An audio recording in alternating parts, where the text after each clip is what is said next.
తెలంగాణలో నిరుద్యోగులు తమ సమస్యలు పరిష్కరించాలంటూ తమ నిరసనలను ముమ్మరం చేశారు. వినూత్నంగా నిరసనలతో అందరినీ ఆశ్చర్యపరిచారు. చంద్రబాబుకు తమ వినతి పత్రాన్ని అందించారు తెలంగాణ నిరుద్యోగులు. ఎన్టీఆర్ భవన్ లో పార్టీ సమావేశానికి వెళ్లిన చంద్రబాబుకు నిరుద్యోగులు వినతి పత్రం అందించడం ఇప్పుడు సర్వత్రా చర్చనీయాంశంగా మారింది. తెలంగాణ రాజధాని ప్రజాభవన్ లో ఇరు రాష్ట్రాల సీఎంలు భేటీ అయ్యారు.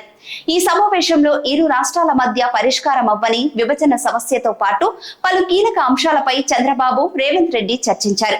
అయితే తెలంగాణలో తెలుగుదేశం పార్టీకి పూర్వ వైభవం తీసుకొస్తామంటూ కార్యకర్తల్లో కొత్త ఉత్సాహాన్ని నింపారు. ఈ క్రమంలోనే ఎన్టీఆర్ భవన్ వద్ద ఓ ఆసక్తికర సన్నివేశం చోటు చేసుకుంది. ప్రస్తుతం తెలంగాణలో నిరుద్యోగుల ఆందోళనలు నడుస్తున్న విషయం తెలిసిందే. ఈ క్రమంలోనే ఏపీ సీఎం చంద్రబాబును కలిసేందుకు తెలంగాణ గ్రూప్స్ అభ్యర్థులు, నిరుద్యోగులు ఎన్టీఆర్ భవన్ వెళ్లారు. అక్కడికి వచ్చి వెళ్లే సమయంలో చంద్రబాబును కలిసి తమ వినతి పత్రాలు అందించారు నిరుద్యోగ యువత. చంద్రబాబుకు అందించిన వినతి పత్రాల్లో చంద్రబాబు గారు, మీరైన మా సమస్యల గురించి రేవంత్ రెడ్డికి చెప్పండి ప్లీజ్ అంటూ తమకున్న సమస్యలను ప్రస్తావించారు.